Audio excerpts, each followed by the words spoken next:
Monsieur, bonsoir, bonjour, que vous soyez actuellement dans ce bas monde. À notre chronique d'aujourd'hui, nous mettons le cap sur la politique canadienne et nous allons vous parler d'un grand homme politique canadien. Nous avons vu par hasard comme ça sur Facebook un article qui posait cette question. Qu'est-ce qu'on pense de M. Trudeau? Qu'est-ce qu'on pense de toute la période qu'il a gérée quand même pendant pratiquement 15 ans le Canada? Alors pour moi, voici mon point de vue. C'est un point de vue qui est personnel, qui est objectif aussi, donc qui n'est pas partisan.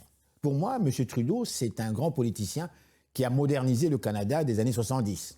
Personne d'autre avant lui, même pas Pearson, qui a participé pourtant à la création des Nations Unies.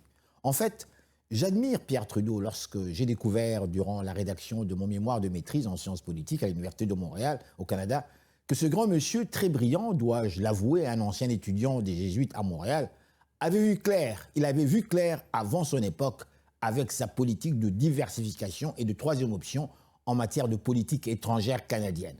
J'ai réalisé durant mes lectures nocturnes que c'est grâce à ce monsieur que le Canada est devenu un pays moderne et multi-ethnique.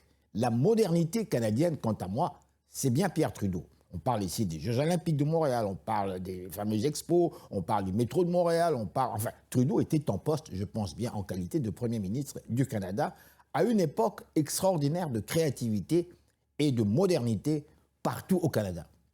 Je ne le connais pas, je ne l'ai jamais rencontré en personne. Par ailleurs, je fus un grand fan africain de ce monsieur durant mes études universitaires à Montréal, étant moi-même issu d'une famille où le père vous parle de politique tous les jours de sa vie, et depuis l'âge de 12 ans quasiment. Pour revenir à M. Trudeau, à mon avis, les Canadiens ne l'ont pas compris. Ce qui est dommage d'ailleurs, ça c'est mon avis. Pourquoi? Avant Pierre Trudeau, le Canada vivait dans ce qu'on appelle le continentalisme, de l'Est à l'Ouest, avec un seul partenaire économique privilégié, dont le Canada était le seul dépendant économiquement. On parle ici des États-Unis d'Amérique. Amour entre hommes et femmes. Attention au divorce. Qui gagne? Peut-on parler gagnant-gagnant?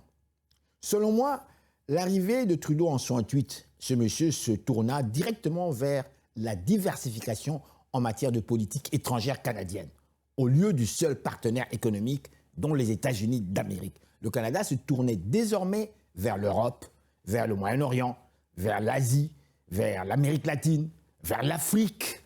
Eh oui, l'Afrique, et non le moindre, la Chine de Mao Tse-tung. Le gars avait vu clair avant son temps. Trudeau, comme son père qui était un avocat et un homme d'affaires, évidemment un grand financier. Bref, on voit bien que son premier voyage officiel en qualité de Premier ministre canadien dans une Chine communiste, vous rendez-vous compte, on parle des années 73-74, il avait déjà visité durant ses études universitaires, bien avant, quand il était en fait France, lors d'un voyage d'étudiant en Chine, sac à dos. Ce brillant Canadien français emmènera avec lui, imaginez-vous, durant ce voyage officiel, certains de ses frères canadiens français, québécois de nos jours, dont Jean Chrétien, Desmarais et autres.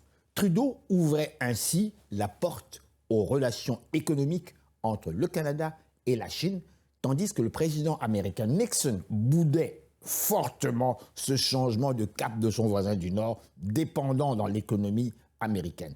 Sauf que le Canada, dans la déviation conservatrice, a tout de même maintenu ses liens économiques avec évidemment le riche voisin américain. Aujourd'hui, la réalité nous prouve que Trudeau avait totalement raison. On aurait dû accentuer la diversification dans les relations économiques avec le reste du monde, sans jugement de considération politique, bien sûr.